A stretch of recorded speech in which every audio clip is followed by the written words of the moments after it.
Welcome back to Beyond the Cover, where we talk about pretty much anything superhero related. And it's a fifth Wednesday, so you boys know what that means. It's a pretty light week. Nonetheless, some pretty darn good books this week. First book we have is the Superman 2026 Year 1000 Annual. Corey, take it away. I just want to say, it's not like we had to try the intro 3 or 4 times because for whatever reason, the recording button just doesn't go through. There's many options. Okay, so Superman had been gone for about 3 months after DCKO. Everybody's wondering what's going on. There's some stories where you get glimpses. This shows us what he's been up to in the meantime. He starts the issue making sure the Legion has a future. There's a big threat. I think Mr. Infinity. Like, yeah, okay, buddy. Whatever you say. After he does, apparently, he's stripped of his Time Trapper and King Omega powers. So it's back to kind of the usual soups we're used to.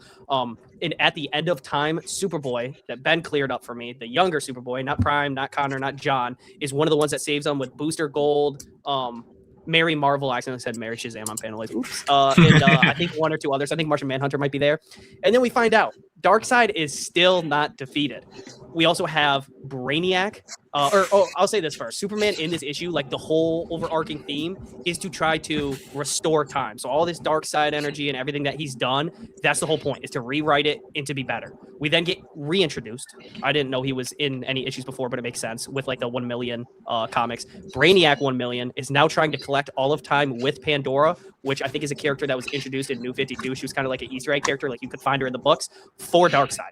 Obviously, Brainiac's a little greedy and really wants it for himself, and I think he even tries to get Pandora to come to his side, but that's the setup for now. And then if that wasn't bad enough, right at the end of the issue, like Green Lantern just did with Major Force, we have Cyborg Superman waiting. So it's not looking good whatsoever. Might I add, the Brainiac 1 million design is so tough. I think I was reading it when I was in VC with Ben. I was like, bro, look at this aura Brainiac has. But his design is good. It's very good. Yeah. Also, Cyborg Superman is really nice to see because I have recently read the Jeff Johns Green Lantern. He's so cool in it. But yeah, what do you think of it, Ben? I thought it was all right. I'm not a big DC special person. I just think that they're overhyped in a lot of situations. I will say I read Action Comics 1100 before this because my boss at the store told me like that's the official return of Superman, which basically gives way more context into like how Superboy was going through the time stream and like how they're telling him what's going to happen in his life to make sure that Superman becomes the person that he is. And then you get the finale where he obviously finds him. So I thought that helped clear up context with this a lot. And this one was fine. Something about the DC specials just don't hit for me. I definitely do agree. I felt that with pretty much any annuals or specials. I did like the Absolute Batman annual and the Wonder Woman annuals, but yeah, for this one, I did definitely. I do think it was just all right. And to me, I told this to both of you already, it just felt like a giant advertisement for the new Legion book by Williamson and Sherman. Yep. Yeah. I think the Absolute Wonder Woman really stuck out with the annual because the setup for it was really smart. They were like, hey, you got the Absolute Wonder Woman story. You're not missing anything. But if you buy this, you get a look into what Diana's doing on the side, technically, to make things right with Medusa. So that was a cool premise where you're actually getting something that happens, like something of substance that's going to stay that way. You get to see her kind of like help out Medusa and right her wrongs. Whereas this is kind of like, okay, this is Superman's entire objective. It didn't work. And like you said, a huge ad for the Legion. So. Yeah, and I'm pretty sure the Batman one was why he doesn't kill in the Absolute Universe. I'm pretty sure that was what the annual was leading for. And getting a tank, I think. Yeah. Nonetheless, good. It was good. No, nothing crazy. Next up, we have Batman Superman World's Finest Annual. And I didn't pick this up, but from the notes that we have on it, it seems super interesting. Ben, take the floor away. Yeah, I think I might have been the only one that did pick this up. Basically, it's a story of Pa Kent here. I have it actually right here. It's Pa Kent and Alfred basically teaming up. Basically, the whole premise is Flash gets captured, and they have Batman, Superman, Pa, and Alfred are at a dinner. They get the ping, so Batman and Superman go to find the Flash. Turns out Flash has trapped himself in this device that Lex Luthor made, where you can enter the trap, but if you try to exit it, a bomb will go off and basically explode a whole city or whatever. Okay. So they get trapped, and then while Pa and freaking Alfred are sitting at dinner, we're like, we can go save them. Those old fucking bastards can throw hands. Let me tell you, they throw hands. It was fun. It was a good read. It was a fun read. This annual, like lighthearted annuals where it's not like just a bunch of lore dump, that's what I enjoy reading. But so that's my 2 cents on it. Did this have any like influence on the current World's Finest title, or was it just kind of, hey, this is just something we can do? Yeah, it's just one of those anthology stories that they always have. Not bad. Well, after this, now we have Geiger issue 24. This is, I think, Ghost Machine's highest title book, like for numbers, I believe. I'm the only one that read this, but this has been good, at least a steady good. In this issue, this is the big issue where Joe's creator kidnapped Tariq and Barney, and he's beating Tariq, trying to get information out of him. And then at one point, he threatens to make Barney a one-headed wolf. So not cool at all, by the way. But then he revealed why he's what information he's trying to get, because he's trying to find the location of his perfect son, Unit 1 Joe. And he's just abusing Tariq and Barney, trying to get that information. He's not getting anything. But the man that's behind the bombs and did this whole thing to Tariq and killed his family with the bombs, nuclear warfare, all that good stuff, he reprogrammed Joe, I think, 2 issues ago. And Joe's been slowly rebooting, so he's no longer bricked. Pause. But he is now, like, Joe's back to himself, basically. And he tracked him down using his advanced robot techniques. And we see some Joe on Joe violence with some modern Joe bots fighting Day 1 Joe. And Joe, the Unit 1 Joe is putting belt to ass, for sure. And with Joe, we got Nate, the Nuclear Knight, I'm pretty sure, with Zigzag, his one-eyed zebra, the goats. And, dude, they're also putting major belt to ass on some Joes. But this issue ends with a super nice tease for the Giant Size 25th issue. And we get to see the president for the first time. And to me, he kind of looks like the Invisible Man. Are they still in like the Northerner arc? Like, is he still involved? Northerner, I think, left 2 or 3 issues ago. Because I was gonna say that's when I stopped reading it. Yeah, I really enjoy all the stuff that I read with Junkyard Joe, especially like these issues seem very intriguing. But the one thing I never get is, how is Joe's creator still fucking alive? dude, I don't know, because funny enough, he takes off his Joe mask in this issue, and he's genuinely wrinkled and decrepit. So you're like, yeah, bro is easily like he's in the Vietnam War. Like, I don't know how long ago this is. Vietnam War. Yeah, like it's crazy. Wait, so is he piloting a Joe like Iron Man? Like, no, he just has a Joe. He just has a mask. Like a Joe mask. He just like he's literally addicted to Joe, so he just literally has a mask. It's weird. But yeah, like Ben said, he has to be at least in his 90s, because say he's 20 during the Vietnam War, and then I think Geiger takes place in 2046, I believe. So he's old. That's like, and he's not like, so he at least is in his 80s to 90s, which is crazy. He's not young in Junkyard Joe either. Like, no. Interesting. So he figured something. I don't understand. Yeah, that's been pretty good since the Northerner arc, like Ben said. But next up, we have Justice League Night Vision Special issue 1, and I believe Corey was the only one that read this. So Corey, please take the dance floor. Yeah, this was another good like special or annual. They are, like Ben was saying, they are really like 50-50. It just depends on what they focus on. The big focus for this one was Batman and Lex teaming up after the Omega Energy stuff. So they still got some of the teases of that going on. They're trying to figure out what's going on. I think this is going to have, I was gonna say some to do with the next level series. I think it has like basically all, because it's like an ongoing with the world they've set up with the Omega Energy and after DCKO. And they stumble upon some people being ready to make an arms deal. I think they were stealing alien tech from Slaughter Swamp or something. And so when they go against them, big old house comes out of nowhere. And I thought it was an Owlman thing from one of the animated movies. It kind of looks like the clock tower from Skylanders, if anybody played Skylanders. But really just like, okay, I'm ready. What's going on? And this clock tower house mansion thing is filled with alien tech. You even get to see the whole point of this is that the alien tech kind of has a mind of its own and takes over. The people that stole the alien technology weapons were going to use it. It almost turned into like Reanimen from Invincible, or those people we see in the Cyclops limited series that we just had, where it like becomes them.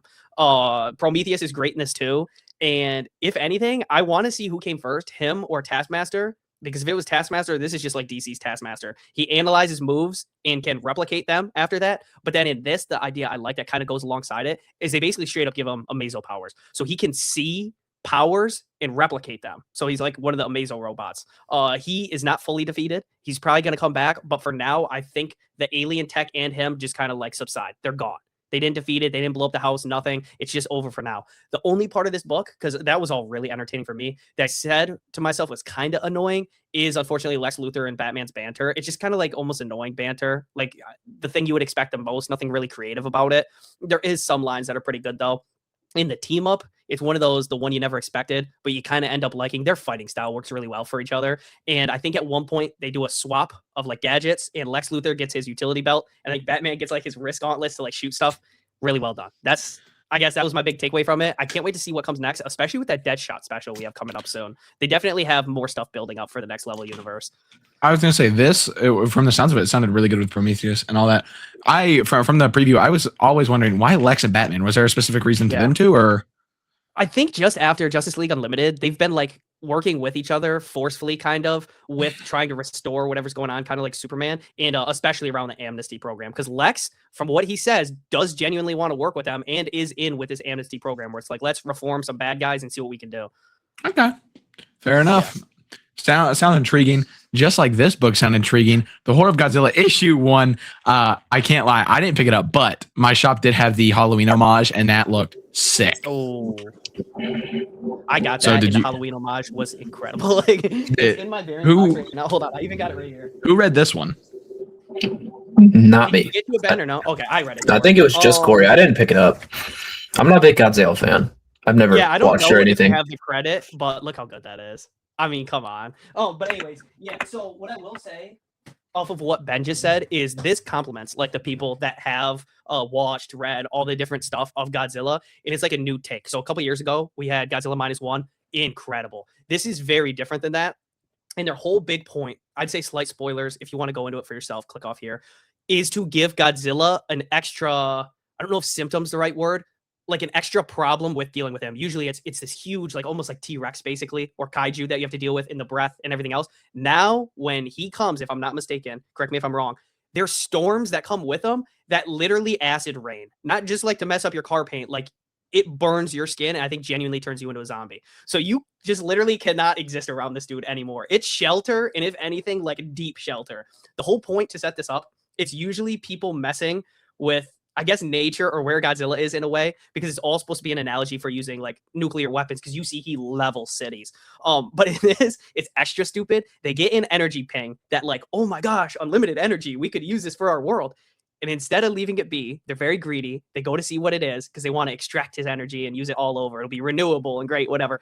But it's just obviously Godzilla, and he comes out and they have no idea how to get rid of him. Like, is this going to be we let him rampage and he'll go away? Or is this a big new threat? And it's a big new threat. So this is one I can't wait to see where they go. It's a fun execution of the idea, and the people involved make it better because they have one of the scientists that was working on this in court, kind of like atoning for her sins of getting this going.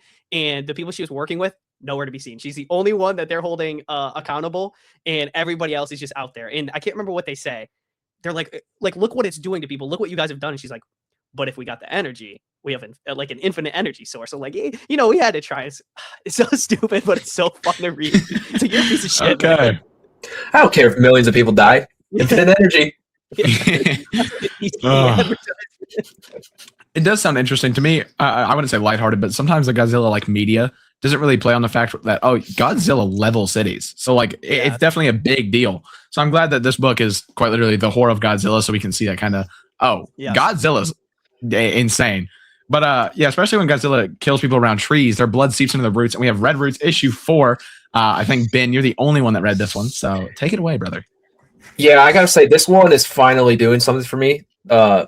Corey, you kind of listened in on conversations about this story, probably, and not read it, but basically the first few issues have been really confusing on what the hell is actually going on. Like the first issue, you have like 2 separate storylines going on. One chick's having like a bunch of skulls pop up in her house, and she has no idea what's going on. And then there's another dude that's like basically an assassin, where he's going through like this building, killing everybody.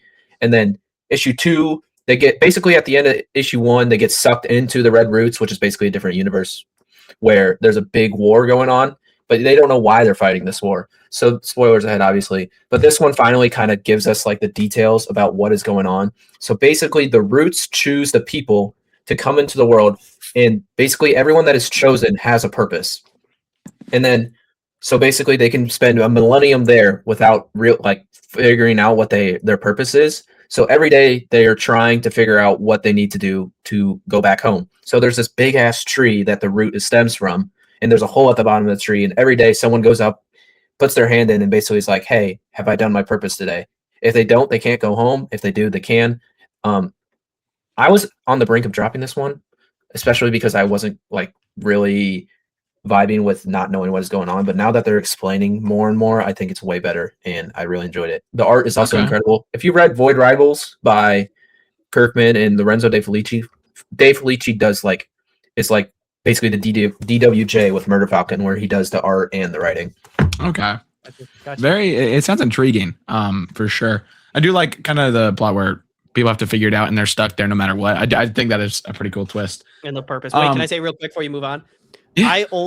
Ben hit it on the head. I've only kind of heard little stuff probably through Ben and especially Jeremiah on Panaloids.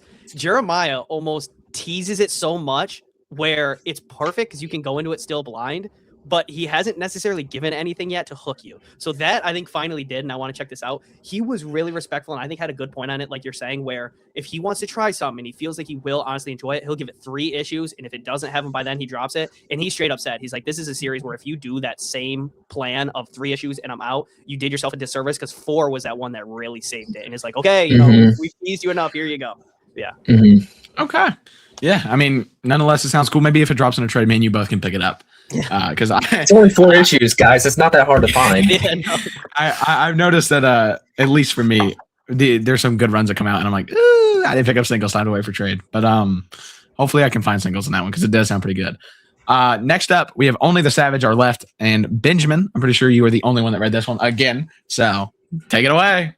Yeah, I'm gonna keep this one short and sweet. I like Zach Kaplan a lot, but this one's just not hitting for me. Basically, it's an apocalypse where it's basically like a zombie apocalypse, but you turn into monsters instead. And basically, there's like a non-linear timeline going. It feels like a Nolan movie, like where something is happening and then you flash back and you don't really know what time period you're in. So I'm not vibing with this one. I'm just gonna leave it at that. Yeah, fair enough. If I can, real quick.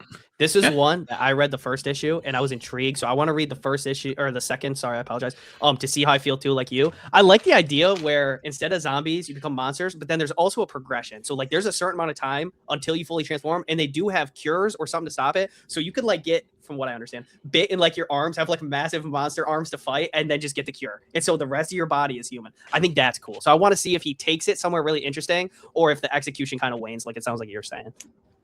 Okay. Yeah, didn't our good friends Panaloids do a pod or interview? Okay, I thought so. I've also seen a couple people get packages by Zach Kaplan and Dark Horse for these books, which is kind of cool. I really like buds, Panaloids. Best buds. I'm pretty sure LJ got a package from Zach Kaplan too. I'm pretty sure, TikTok, dear TikTok friend LJ. You're mutual. But LJ collects. I do find it cool that sometimes creatives or like publishers will send it to advertise. I do think that it's a good idea and companies should still do it. But I have one simple question for you, Corey. Is Ted okay? Fuck no. That dude is going through it. I mean, if anybody is having a rough time, it's Ted. So the story builds up with almost this conspiracy where Ted is working for like a multi-billion-dollar company, and he has a HR person watching over him. And I mean, literally, they have surveillance on their workers and people watching it. They're watching for like emotional distress. If they start acting out, all this different stuff. And she takes a liking to him. Like she genuinely feels like he needs help. He's like kind of a, what do you call that? Introvert and like kind of weird, keeps to himself. And I'm pretty sure, unless I'm mistaken, they even allow them to surveil them at home to like be like, hey, they're not always going to show these signs at work. Like if they're going to snap, it might be at home and they act normal at work. So she gets attached, and throughout this story, you get so many different awesome themes of being a friend when people need it most, overcoming grief, and specifically like a love you once had, and just what happens if you let money get to your head with the CEO of this billion-dollar company they call Ann Stein. I think it's supposed to be similar to Amazon or maybe another one I'm not understanding. But this ending did everything I wanted it to and more. There's action throughout this thing, so it's not just like a conspiracy or detective story, but there is like mysteries and like what the hell's going on here. It kind of is one of those that has it all, and it's a writer-artist story. So if anything, I really hope, being a limited series, writer-artist, that it gets 2 Eisner nominations. I think it really deserves it. This is one that people need to go into blind. There's a reason I barely ever give anything away, and you will enjoy it. I mean, the Comic Geeks reviews are, well, probably not the best idea to always go by that, but they're speaking for it too. It's all, I think, 4, 2, or 3 above. Potential Eisner coming soon. I hope so. You said a lot of good things. I really am interested in this one. I kind of do think I'm going to wait for a trade.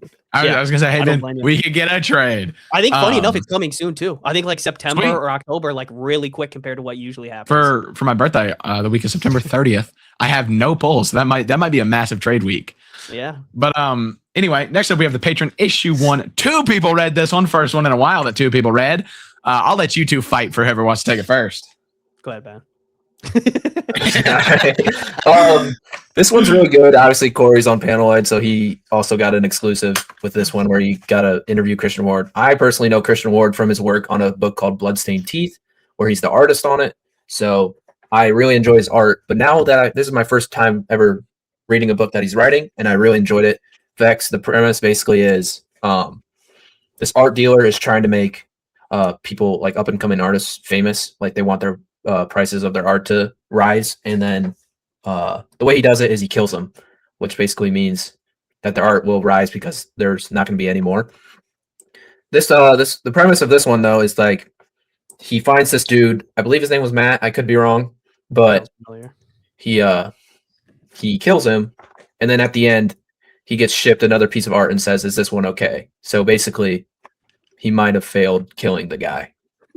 He's got somebody after him. And might I add too, this like message that the killer sends that like, "Hey buddy, it didn't work. I'm coming after you," is while him and I think his boyfriend or husband or whatever like connection are on vacation. So like, I thought it was his agent, but I could be wrong. It could be. They're just chilling. I think in Miami too, just like, dude, shit couldn't be better for us right now. They're like a villa. They're like way back on the beach chairs, and they're like, "Oh, you got a package. Let me go look." Yeah. Oh shit. I think the premise is super fun because like I was watching while Ben's explaining to you to see your reaction, Austin. It's like that. Yeah, the art dealer's trying to get a more notoriety, famous, make their stuff go up in price. How does he do it? By killing them. So everybody does that. Like a Vincent Van Gogh, or I think there was an artist Pablo Picasso. I think is still alive or just died. But like, I think he's dead, but I could be wrong. Yeah, as soon as they die, everything skyrockets because there's never going to be any more. But then also like that story of them dying lifts up enough where people are like, okay, I got to look into this, and then all of a sudden they like it. But yeah, really cool premise. I will say Christian Ward, this wasn't the interview I was on for him. I did the Forever Home, but I listened to this one for Panelloids, and like you brought up, Ben, he's done a lot of art before, and I think with this he said he really enjoyed writing. And comment they usually, or question they get a lot is, as a past artist, are you as a writer giving like outlines as to how you want the art to look? He said no, I'm completely hands off. I saw this clip. John J. Pearson, yeah, and he's like, I trust him so much, he just does whatever. And we saw it is excellent. And what I love too, again through that Panelloids interview, we got to find out the art in this book is done by John J. Pearson. So there is legitimate, real art in this book used as like art for the book. So these paintings you see people are doing, I think are John J. Pearson paintings. So it's like that's sick. That is sick. Little sidebar, Corey, Pablo Picasso died in 1973 at the age of 91, so he'd be like 150 right now, dude. We were wrong. Hey, you know what? That's what it was. It's because everybody always assumes that he was from like long, long ago, but he was in compared to the rest. Yeah. I did get that very wrong. Picasso might be alive. Years ago. He'd be like 140. Oh my god. But anyway. I believe that's the end of our new books. Like I said, Fifth Wednesday, decently light week. Now, my favorite section, we have the backlog section. I bought 2 trades this Wednesday, already read them. My first trade I read was Redcoat Volume 1 by Jeff Johns, Brian Hitch, and hold on, I'm pulling it up. Brian Hitch, Andrew Curry, Brad Anderson, and Rob Lay. So, good sized creative team. By the way, Brad Anderson, dear friend of mine, liked my Instagram post, But, okay, don't do that, Benjamin. Boo, Vex Instagram, boo. This book, I feel, is a very slow burn comic where the first couple issues you're getting first issue, you know what his story is, why he's immortal. He shot George Washington and George Washington resurrected. Crazy. But then I think issues 2 through 6 are an arc where a young Einstein found Simon Pure and is trying to like show him everything that he can do as an immortal and all that. And they're talking, and there's another immortal. And he's a big character of history, and now my mind's blanking, sadly. It was George Washington's general, I'm pretty sure. Shoot. Yeah, I read this book. I don't remember it. Is it something Lee? I'm trying to think of it's not Robert E. Lee. Okay. I can pull it up real quick. Okay. Was Robert E. Lee Civil War? What was Lee during? I don't know. I'm not. Robert E. Lee was the general of the Confederates. Oh, okay, I figured. Okay. Now, while Ben's pulling that up, he's the only other immortal, and they're talking about a third immortal that lived, and this third immortal, if he left the United States, because both of the immortals, Simon Pure and the one that I cannot think of for some reason, if they leave the United States, they age a year per second until they die. So, wow, yeah, they're cursed with staying in the United States, which is kind of funny. So it's a British man stuck in the States and a general stuck in the States, I'm pretty sure. So. At the end of issue 6, they're on there's this whole Redcoats, funny enough, but like clan type coats, not like British coats. Yeah. Oh, okay. A time cult, and that's actually how he got the powers. He stepped in for Ben Franklin, like he pushed Ben Franklin out of the way and became immortal. It's Benedict Arnold, by the way. Thank you, Benedict Arnold. That guy that plays Doctor Strange. So Benedict Arnold is telling him, he's like, hey, you know the redcoats that try to kidnap you and Child Einstein? The grand architect, their leader, is actually George Washington, my biggest rival. They go into all that. Turns out it's Benedict Arnold. It's not Georgie. It's not George. Benedict Arnold wants to essentially rebuild the entire United States as he's the leader of them all, because George Washington, in his own words, took the glory.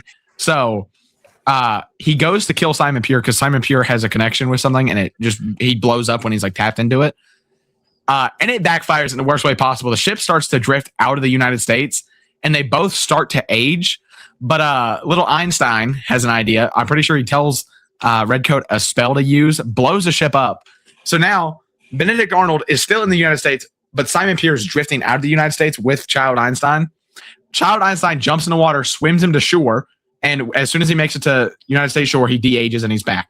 But next panel, we see Benedict Arnold is crushed by the ship underwater, and he's still in the United States. So he has to live there forever because a multi-1,000-pound ship is on top of him. But then the final issue, this is where I think it really kicked in for me. It kind of teases something. He's like, oh, yeah, and this spell book that Einstein and Benedict Arnold had, we lost it. But that's a time for another story, and it shows a panel where George Washington is actually alive, and he picks up the book, and he walks away. But then the 7th issue that's in this trade, he visits an old Einstein in a hospital, and they kind of have a very sentimental talk. He's like, dude, you're like my father figure. I never really had one, and you're my father figure. And he's like, Simon Pure, you've done great things with your life. He said, don't waste your remaining forever years. He said, please do not let me dying put a burden on you. And then he passes away in the final panel, and you're like, oh. So I can't wait to read volume 1. That was a very long rant. I apologize, but I did enjoy volume 1. Heavy. Next can I say something? Albert Einstein has an accent. Like in real life, it's so stupid to read. I hated it every second. What's funny is when I was reading it, I was messing with Corey. It's so funny to read because like the would be the, and it's so fun to read because in my head, when I read comics, I say what they're saying in my head. So the whole time I'd be like, oh, Simon Pure says, oh yeah, I can't leave the United States, and then it'd be Einstein's, well, you are the cursor with the United States. And it's like, bro, dude, I enjoyed it. I thought it was hilarious, but. Now, you know what you probably didn't hate, Benjamin? The Ultimate Spider-Man Omnibus Volume 1. Yeah, I did the TikTok challenge where you read a whole Omni in one night. I started at 9:32, ended at 2:36 a.m. This one is great. Shoot, I'm pulling He Who Must Not Be Named. Let me lock in. I can see why this run is so good. The art is amazing. I like the changes to Norman, Doc Ock, and Venom. Straight off the dome. That was impressive. Definitely didn't read the Google Keep to my right. Have you read Brian Michael Bendis before? Or is this your first taste of him? I think this is my first sliver. Ben wants another taste. You should read his Daredevil one and tell us how it is. Anyway, next up we have Corey's backlog, which I have no idea what he read, but he did. Okay. We can just keep taking turns. My first one, if I do or don't do others, I really want to bring up is the Question Omnibus I've been reading, and the X-Men one's coming next. I can't wait for that. It is really good. So I tried this before. I've had the Omni for like a year and a half or two when I was really getting into comics because it was a great deal on Amazon. I don't really recommend getting on there because I think they're just trying to put our comic book shops out of business and get all the sales. But when you can get an Omni for $30. You can get an Omni. Yeah, but the thing about Amazon is that it started as a bookstore and they packed it like shit. Yes. Okay, so I started reading it. It's Dennis O'Neil and Dennis Cowan. The Dennises are popping off. The art is unbelievable. Shout out to Double D's. Yes, the Double D's are cooking. Austin told me before, I think during Crisis on Infinite Earths, he's not a big fan on how they used to do art back in the day. I think this would be the one to change your opinion, honestly. And anybody else that thinks the same thing. It is so good. And what I will give him unbelievable credit on is the fight scenes with the Question. You could say it's because he's like a martial arts type of dude, and it's kind of simple combat for the most part. you understand everything that's going on in between panels easily. Like, you don't have to sit there and be like, okay, they're at this angle, what really happened? Instead, you can imagine, like, it'll be like hand on shoulder and then the dude on the ground after like a flip. So they do the fight sequences really well. We get Lady Shiva in this. There's a really messed up reverend or whatever they call him. Like, he has some problems within himself in the religion. Bad. But really, really good writing. And what was funny to me is when I originally tried this, it was early on. So I think I was reading slow and it was taking so long to take everything in. I thought I had read a good chunk of this book. I think I only ever got like an issue in or issue and a half. So this time I blew through it and I was like, I really wish I would have kept with this, but I'm glad I'm reading it now, I guess. And it is as good as people are saying. I think I'm up to issue around like 4 to 7 in the original 3-issue arc. Oh my gosh, it is so good. So anybody that's been tempted to get into this, if you're scared, maybe get a trade for it if they have them. Otherwise, if you can get the Omni for a good deal, the first volume, it's incredible. It lives up to it 1,000 times over, and every part of the story, super entertaining, and you'll sit there and be like, damn. So can't talk it up enough. Huge shout out to I'm stoked to read mine because you gave it to me. Shout out that. Okay. Next up, we have another one of my backlogs. We have Do a Power Bomb by Daniel Warren Johnson and my wonderful, wonderful colorist, Mike Spicer. Now, during Heroes Con, we met both of them, and I told this to Corey. I'll say exactly what I said, even though I've changed how to word it because Corey told me I should. I told Corey a little bit after, I was like, I kind of feel like I'm quote unquote LARPing Daniel Warren Johnson because I haven't read enough. So I'm really trying to redeem myself. In the past, I think, month, I've read Murder Falcon, this, and The Moon is Following Us. So I'm trying to tap in as much as possible. And I got to say, from what I've read, this is by far my favorite. Dude, this book was insane. I know where Corey's made it to. So after I say this, I'm going to make Corey stand up with his headphones off. But Cobra Sun and Eula, what's her last name, Ben? Okay. Eula, her mother in this book. I read this over a year ago and haven't reread it since. So I'll look it up on Comic Geek. Some details are here and there, but I remember the main premise. Okay. So Eula, I'm pretty sure Eula, her mother, in this book, it starts out with the wrestling. We see a little kid talking about going backstage, seeing her mom in a wrestling outfit. We see this wrestle match, and Cobra Sun does a wrestle move and accidentally kills her mom, which is insane. Steel Rose, by the way. Yeah, okay. So Yulia Steel Rose dies, which first issue is crazy. No build up, no like I think it's within like 7 pages, and you're like, ooh, okay. Then we get like a 10 or like a 15, 20 year time jump to see her daughter training to be a wrestler. And because of her legacy with her mom, no one really wants to train her or anything. And she just always is the loser in the matches. And we see a necromancer approach her like, hey, could we, would you want to join a tournament from across the lands to bring your mom back? And she's like, yeah, dude, the hell? So she goes and it's a tag team match, and she's trying to find a tag team partner. And she sees Cobra Sun in a match, and she encounters him, and he's like, hell nah, youngin'. The legacy I have with your mom is too bad for me to be on your side. So then she kind of rants to him, and he's like, you know what? Meet me here at whatever time. I think we're approaching where you read to, Corey, because now Cobra Sun is revealed to be her father. Mm-hmm. And this is where it gets really good. They go into the Death Life tournament. Their first match is against 2 freaking orangutans. Okay, that was tough. Like I love that part so much. Just to add in a little detail. Sorry to interrupt. No, you're good. You were saying like everyone doesn't want to train her. Like the number one person that did not want her to get into wrestling was her dad. Yeah. So like when you learn that detail that like her dad, Cobra Sun, was the one that killed her mom. Like obviously some repercussions are going to happen there because she doesn't know. You know what I mean? Yeah. Also, the thing where he told Uncle Blood, which is her mom's brother, obviously, that don't train her, don't find her any trainers, just leave it alone. So I do think her dad trying to protect her from this world is a very nice twist. But they're going through all that, and they go to this world, and Cobra Sun's trying to do these tag team matches by himself without tagging her in. And in the first match with the orangutan, he's like getting beat to a pulp. And he finally tags her in, and she puts BTA. Okay, she puts major BTA, wins the match for them. And I feel bad because the orangutans were trying to get their sister back, but still, really fun. Then they fight a knight, and like that one was fun. I think it should have been a little bit longer, but that one was still good. Then her uncle fights FAFO, which is, I'm pretty sure, no. I think it was something like that. But it's something funny. Like I think it's like, fuck your stupid opinions or something. I think.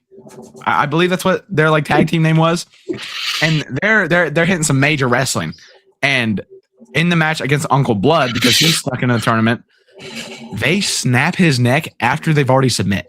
So crazy. Then they fight Sun and Steel, which is Cobra Sun and the daughter, and they lose the daughter and her father. Then they're like. We get a flashback like, oh, whoever wins this, we're going to fight to the death so we can figure out which one of our children we want to bring back.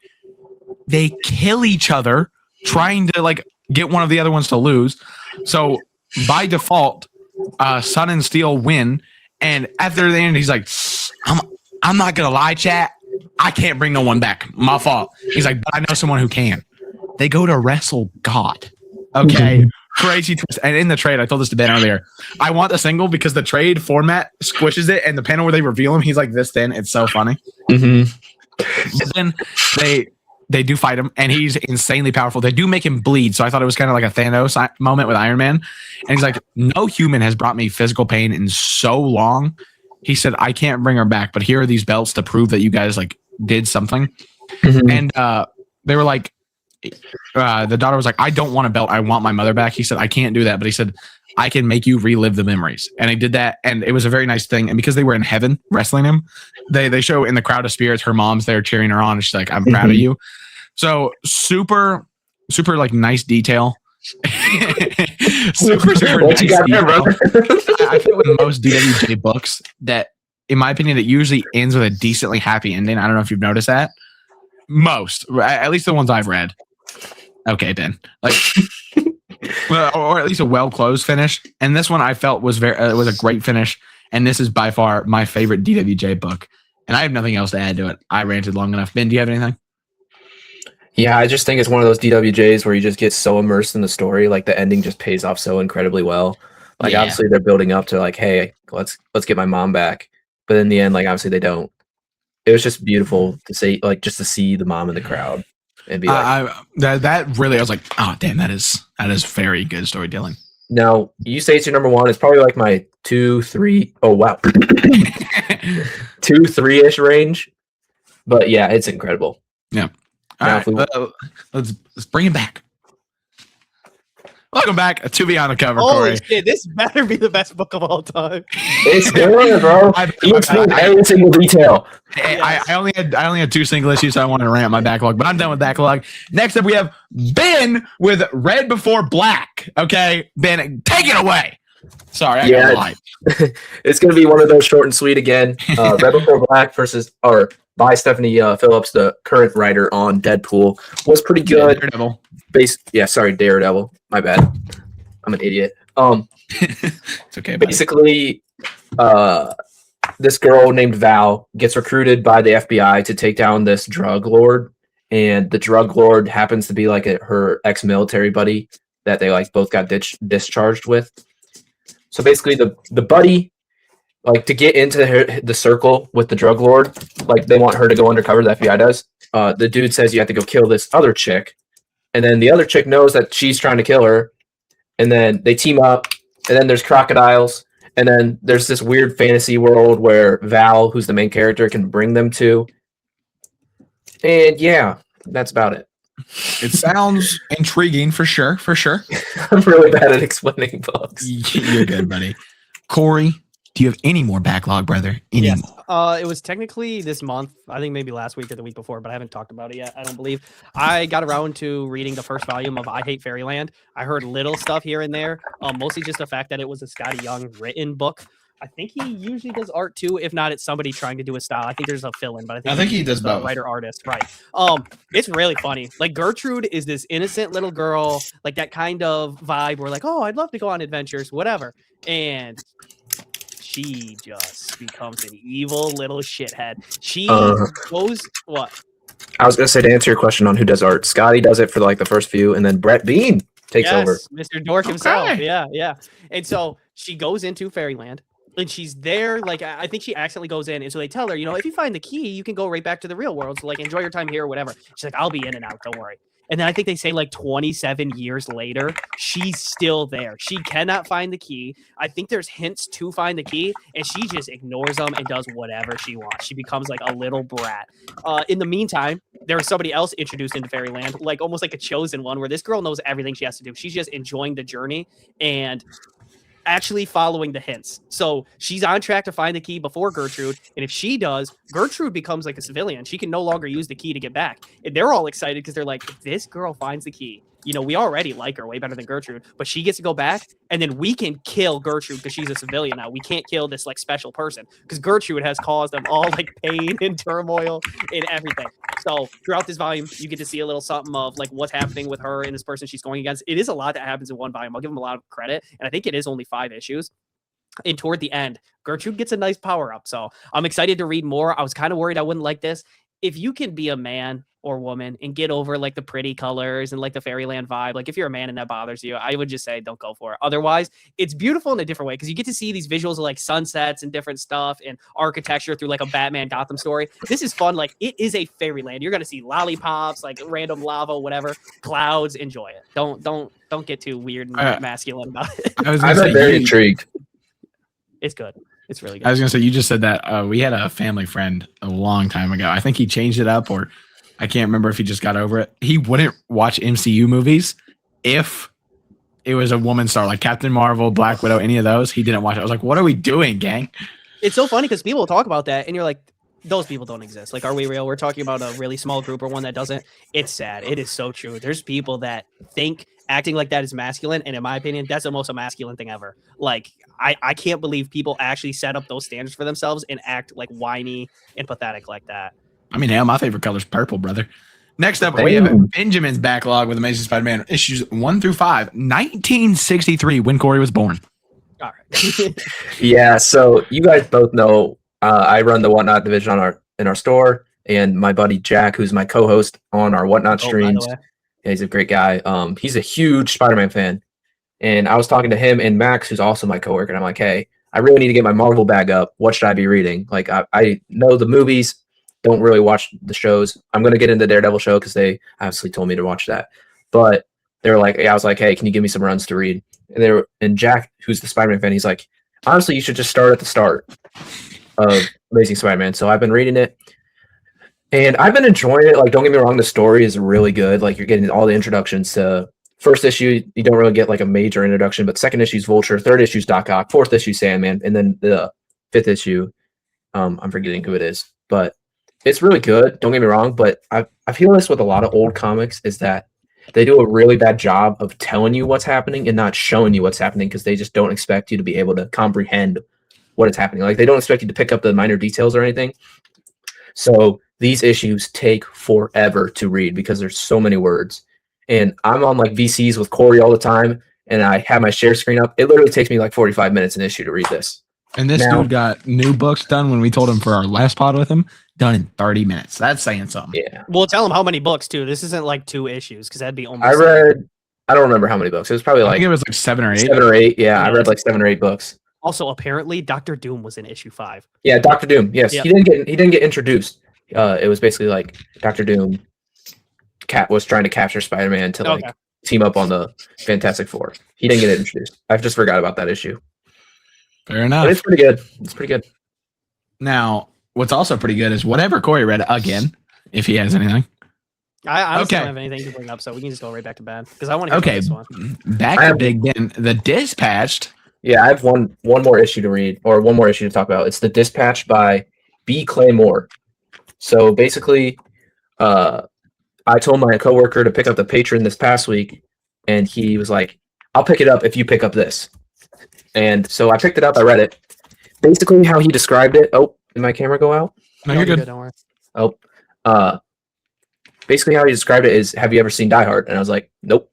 It's a movie I've never seen, sorry. But he's like, it's basically like that. So basically this ex-military guy who's a delivery driver for like UPS or something, he basically walks into this building where he's delivering packages, but while he's there, a hostage situation is happening. So basically he's ex-military, so he's like, he can fight and everything. Like, he's so good with guns and everything.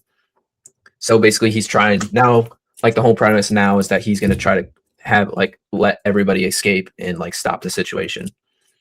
So it's I like it. Art's pretty good. It's very intriguing. I do like his mission a lot too. I do like those deals too, where you're like, I'll do this if you do this. Like right now, we got Preacher and Murder Falcon going. It's just an easy way to get somebody into it and not have to like explain the book over and over. Like, well, if you like this aspect, you like it. It's like, all right, let's put something on the table. Let's get something going. Yeah, that was a good backlog section, my friends. Yeah. Now we got a big thing for our podcast. We're announcing our first ever book club. Okay, for our first one, and a huge shout out to Austin and Ben. We're gonna be reading Murder Falcon. And I know, Ben, if you want to hold it up, but he's got the fancy schmancy deluxe, which I gotta get. It's so good looking. I'm only about an issue and a couple pages in. Ben's already read it, but he's rereading it. Austin's already read it, where it's been so recent. If you want to reread it, Austin, you can. Otherwise, just maybe jot some notes down from what you remember. Here's our premise. Book clubs are very simple. I don't have to over explain anything. What we're gonna be doing we could probably do start and end of every podcast is we go over what we read for book club. So this is a really, I might be patting myself on the back here, fun way to get you guys involved where you can read along with us and listen to our opinions and takeaways from it. And then in the comments, or if we ever do anything live, you can give us yours as well. If there's any details you notice, something you thought we left out, just like a fun way to get you guys involved. So we'll go over the last week's and then we'll announce a new one. And it'll hopefully give you at least a week, or maybe even in some cases, if we forget to do it, 2 weeks to read books. And if you guys want another really good way to get you involved, recommend some stuff and we can read it too. There's certain runs I've always wanted to get into, like Animal Man by Grant Morrison. I need to read more Swamp Thing by Alan Moore, stuff like that. Like get people into it and be able to put people on. So we can put you guys on, you can put us on, and we can all have fun together. So that's what I wanted to say about it. If you guys have any questions, just let us know down below. It should be super straightforward. Don't worry. And we'll stay on it where we'll announce one, talk about it next week, announce another. And I don't know if Corey liked this idea, but I said like on every episode, we'll legit just go through the comments and be like, we'll read someone's opinion, and then we'll be like, yeah, we'll banter on like your guys' opinions. Like we're going to be really involved with the comment section during this like segment. Yeah. So if we don't do it live within this next week up until the podcast, which we usually record around the weekends, and it's usually out by Monday, Tuesday. If you can read, which it's only 8 issues, very doable. If you can read Murder Falcon or have before on this podcast or clips, if Grim puts out a clip for announcing the book club, tell us what you thought about Murder Falcon and we'll read it on the pod next time. Yeah, that's a great idea. I completely forgot about that. Good shout. Good shout. Hey, good aim. Okay. Now, if you guys have enough time for it, mini games? Mini games. Let's do it. Okay, who's going first? I think you should. Okay, I probably could because it's so easy to do. So what I did for both of them is I asked Ben. I don't know if I did Austin, but I picked one for him that would make sense. I said, "What would you guys like trivia on?" So Ben picked Batman. So I have 6 questions for him, and I have 6 questions of Green Lantern for Austin, and I have a bonus question at the end too. So getting straight into it. And if you would you guys like to do this competitively or just solo? Frick it.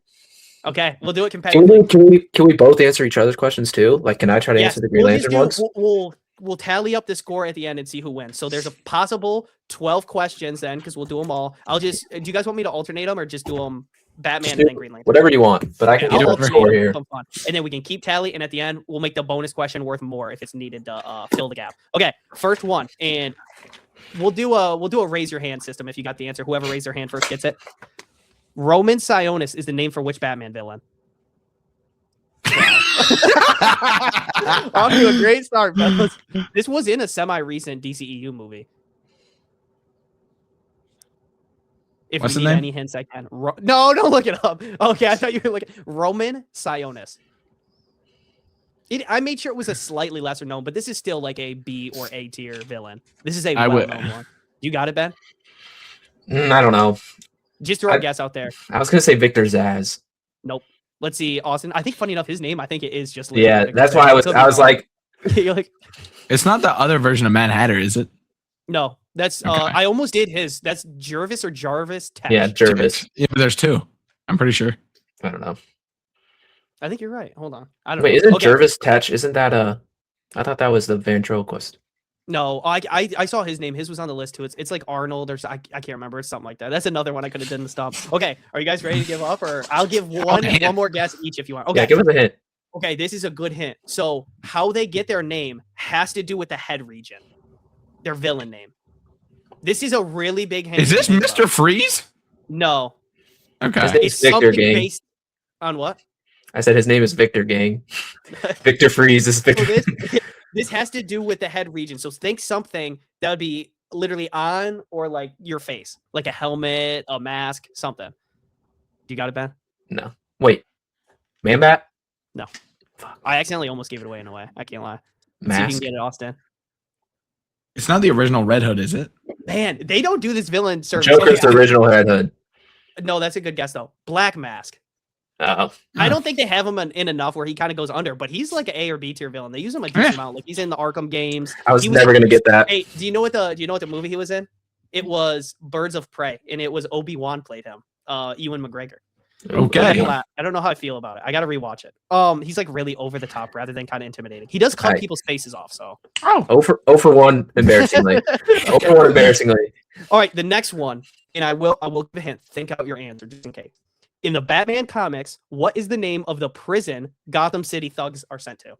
This is multiple question if you guys need it. That's it. I thought you both were gonna be like Arkham Asylum. Okay, 1 for Ben. Next one. What is the name of the criminal that killed Batman's parents? Joe Chill.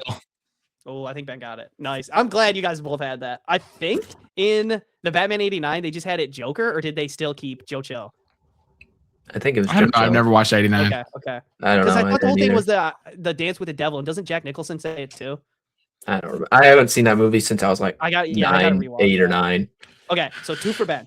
What is the name of the cult leader in the DC Comics Batman miniseries, The Cult? I got multiple questions if you guys need it to. I'll go through them. Multiple choice because I never read that. I've never read that. First to answer, it's okay. Maybe as soon as you hear the name, you'll know. There's Father Shadow, Brother Freedom, Reverend Stone, or Deacon Blackfire. Deacon Blackfire. Yeah, Ben keeps giving him by like half a second. All right, now this is a lesser known one, I would say. That's why I made sure to do multiple answers or multiple choice. This is a cool like little fact too, because I haven't heard this being done very much. What are the only words spoken in Batman issue number 433? No, help, why, how, get out, or come here? Come here. Get out. Yes. Okay. In the I guess context to it, the entire issue there is nothing said. It's almost like a silent film where you just get to watch what's going on, and the whole premise is Batman is potentially dead. And so when the get out happens, is Commissioner Gordon in the morgue room, like going to check the body where there's people around him, and he's telling him like, "Get the fuck out! I got to see if this is really Batman because I know who it is." And he unveils the mask, and it's like a blonde dude. So I don't know if it's John Paul Valley Azrael or if it's just like a random dude that Batman put in to look like he was dead for time being. 4-0. 4-0. Oh, let me make sure I don't skip one. You're gonna kill me in the Green Lantern though, so don't worry. Maybe. Okay, I might have only done 5 for Batman. I can't lie, my bad. Which of the following was not one of Bane's henchmen? Now, this comes to you from the Nightfall story. So if you haven't read it, just the best guess you can. Trog, Maul, Zombie, or Bird? Bird. Bird was one. Yep, it was one. I'm gonna say Zombie. I read the story. Zombie was one too. Okay, so now it's down to. I'll give you guys a chance really quick. It's Trog or Maul. Maul. I'll take Maul. Ben keeps beating you by like a second. All right, 5-0. This is where you need to lock in, Austin, because there is 6 Green Lantern ones for sure. There is a bonus question though. Okay. First one. Bonus question's worth 2. Okay. The first Green Lantern appeared in All American Comics number 16 in Alan 1940. Scott. Yeah. Okay. We might have a couple. Can we finish the question, please? Okay, I will say, just to establish, if you get it before the question's over, go ahead. Because we are like racing. So I'm glad you were polite about it, but don't worry, you can do that. Okay. The Golden Age Green Lantern's ring wouldn't work on one specific material. What was it? Yellow. I knew you were gonna say that too. It's a material. So here's the multiple choice. If you Sink. No. What can I see through? Sink. Okay, here's the multiple choice. Again, as soon as you hear it, if you think it's right, go for it. Plastic, lead, gold, or wood. Gold. Wood. Yep, Ben got it. Okay. 6 months. That was the funny thing they used to joke. So the 2 main jokes for Green Lanterns is the because Alan Scott can't. Alan Scott's alert or his weakness is wood. Yes, that's the other thing that they used to make fun of. Okay. I wonder why that is. Sorry. Okay. In 1959, DC created an updated Silver Age Green Lantern. This one, a fearless test pilot for Ferris Aircraft Company. Oh yeah, you right. I was overlooking it. I'll finish the question because this one's really important too, even though you got it right. They would also later become the greatest Green Lantern. What is their name? Okay. Now, this one I will advise. Hear the whole question out. And there's multiple choice, don't worry. Sinestro, One of the Green Lantern Corps' greatest adversaries is from what sector? 2814, 1417, 674, or 1014? 1014. No. 674. Nope. What's the other two? Oh, the other two. 2814 or 1417? 2814. 1417. Oh, I'm waiting for Austin to say the other one to see if he can win. If he can sit there and guess. Oh, bro, to be fair, We're not counting that. We're not counting that. On my side, Ben is so loud. When he said 2814, I couldn't hear the second one. I was like, oh, turn your headphones down then, bro. Here's the references too. I can't hear Corey. Oh, nice. 2814 is Earth. That's the one that our main lanterns protect. 1417 is Sinestros. I think Korrigar. 674 is Kilowog's sector, which I think is gone now. It has been for a while. And 1014 is where Chip comes from, or the one that he. Right. Chip. So I made sure we're gonna make an in-game roll. If you do multiple choice, you guess once. Okay, yeah, that's fair. Okay, introduced in 1995, this younger and inexperienced to this day, hero would emerge as the sole Green Lantern. He was, and still is, a struggling freelance artist and would remain the worst Green Lantern. Yeah. You're just ripping. You're just ripping. That is not in the notes. Whose girlfriend got fridged? Yo, you're just ripping. There's no way that's what it said. I might have added a little bit into that original. Okay, I was gonna say. Okay. This you guys need to be locked because you could get this right away. Otherwise, this is another learning one. Originally called Power Ring, this Green Lantern is of Mexican American and Honduran American descent. Initially, the ring is forced on them, and their acceptance Simon of Boz. it comes later. No. What is their name? Oh, it's Jessica. Yeah, I was gonna say Jessica Cruz. Nice. Okay, it's like 7-2. What makes this question worth like 8? 7-3. Okay. All right, here we go. Oh, this is it. This is the bonus question. Are we saying if whoever? Well, it's worth 5. It's worth 5. So if he gets it, he wins. If I get it, I win by a landslide. If we don't get it, I will also win. Now, I will say before I even read this, even I don't know this. This is something I learned while coming up with this question. So it's a hard one. It is multiple choice though. In the DC universe, 1,000 years in the future, 2 regular characters from the Legion of Superheroes series would both become a Green Lantern. Who are they? There's Karate Kid and Phantom Girl. Just remember, there's only one shot to get this right. Ron Vidal and Mon-El, Pharaoh Lad and RJ Brand, and Reflecto and Chameleon Boy. Reflecto and Chameleon Boy? What's yours, Ben? Option B. You got it. You actually did get it. It was Ron Vidal and Mon-El. I can't lie. Just out of like trying to guess before I saw the answer, I went with what you did too, Vax. I did the Reflecto and Chameleon Boy. I thought it sounded so cool. I was like, I want that. That's the whole reason I went with it. No. Yep. All right. One of you guys' games. Let's get it going. That was fun. I like that. The final score of that ended up being 12-3. Maybe on another light week. I think next week might be light if the boys are willing to have me on again. Yes. Well, we gotta have you for Murder Falcon at least. Oh, of course. Yes. Maybe we can run it back. Maybe I'll be the host, so we have a little more fair competition because you guys both like certain stuff. But so, are we doing the other games? I'm down. Who's first? Who wants to go first? Ben, go ahead. Okay. All right, I got 2. I have guess the character or the auction draft. Which one would you guys rather do? Auction. Let's do the auction draft. We can save the guess the character. That's a good one too. I'm just gonna preface this. I came up with it on the fly, but also if you don't know what this TikTok trend is, basically it's a 4v4. This one's gonna be a 4v4 pinned against each other. I have 8 characters already listed, and both of them have $20 to auction off the certain characters. So I'll go 1, 2, 3, 4, 5, 6, 7, 8. They auction up as high as they want, and then we'll see who wins. Yeah. So if you have like a $20 budget, if the first one's Omni-Man, if you put $5 on it, you get Omni-Man, but now you only have $15 to spend. So if somebody keeps going over you, they keep getting whatever character. So you want to spend your budget wisely. All right. What did you start with? Are you just doing 20? Yep. Okay. I got my calculator ready. I also just have it written down. So, who out of you two, who wants the first auction? Does it really matter? No, because it's kind of pinning against each other anyways. You can just send it out. Right. First one, base. So not White Lantern, but base Kyle Rayner. I'll give that to Austin. How much you putting on it, Austin? How much you putting on it? I'll go $4 to start off. I'll give it to him. Bro, why wouldn't you just do $4? Yeah, we'll take it. They are for $4. He is pretty strong. Coming in at number 2, we have Aquaman base.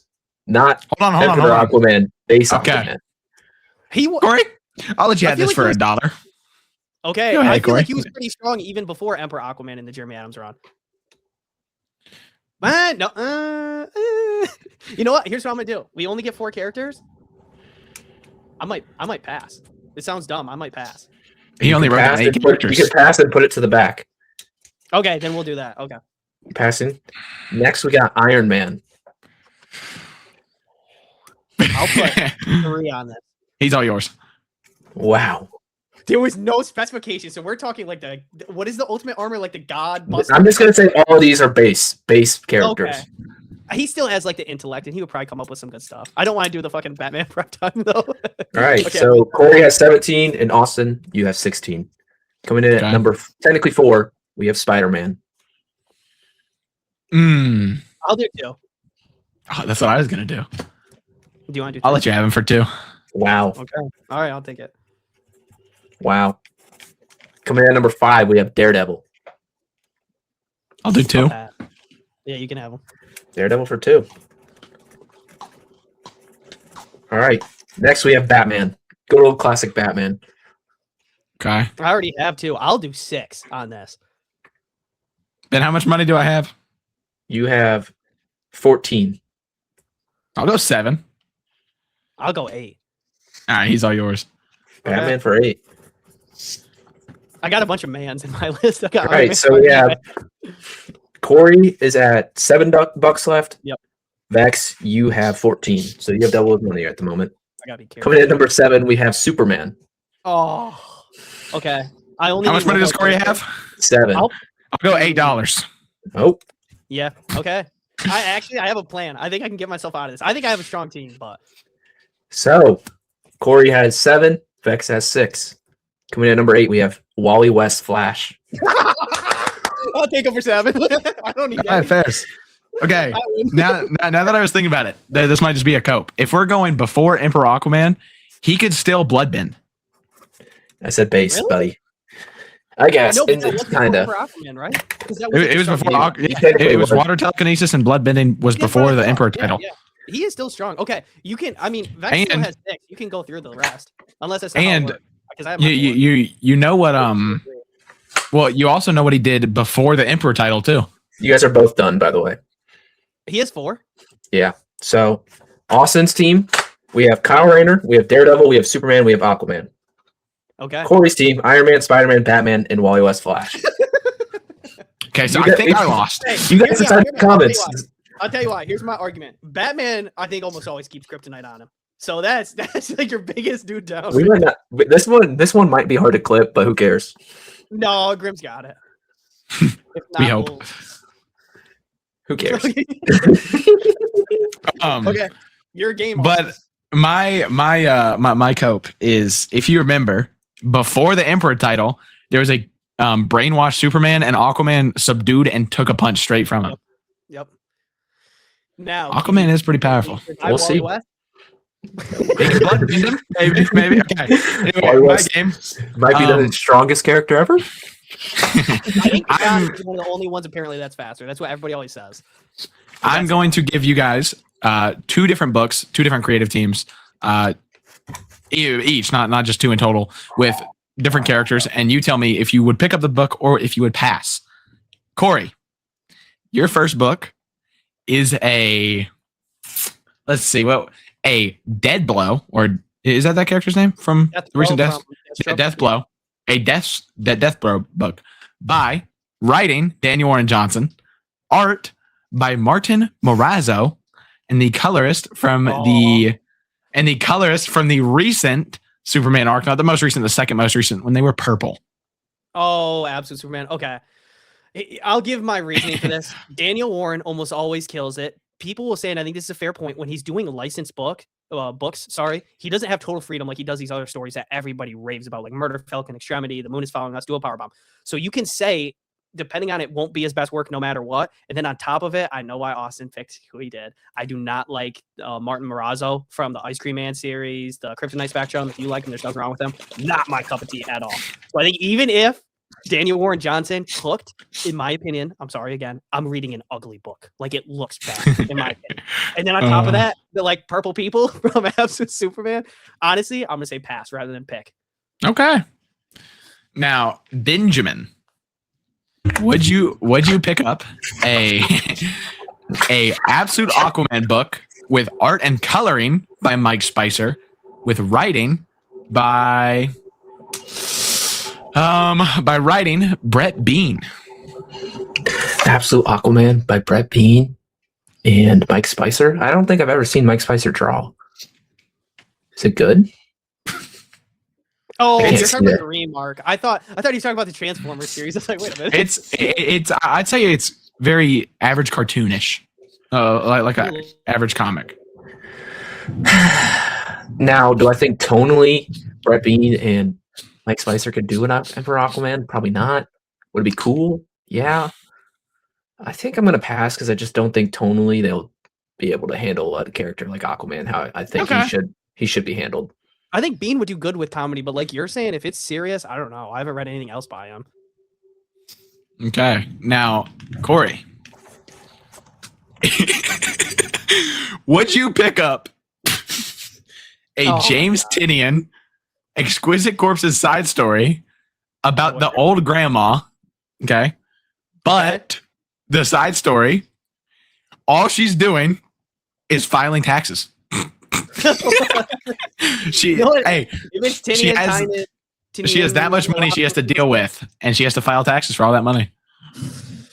I'm saying he finds a way to make it interesting. I don't think I've read anything by him that's bad, so it's crazy to say I'd pick this over. I was gonna say, bro, you're cooking the audio right now. I'd take this over the last one, and I know people would say that's crazy. Yeah, I feel like he could do anything to make this thing. Okay, now Ben, this is a book for you. Ben, okay, a golfing indie book with writing by Mark Wade and art by D-Dubs. Sure. Yeah. I mean, D-Dubs, yeah, but I'm not the biggest Mark Wade fan. That might be a hot take. Sounds like the world's falling down out there. But I knew you like golf, so I figured I'd throw that one your way. I'm waiting for a D-Dubs golf book. It's probably coming soon.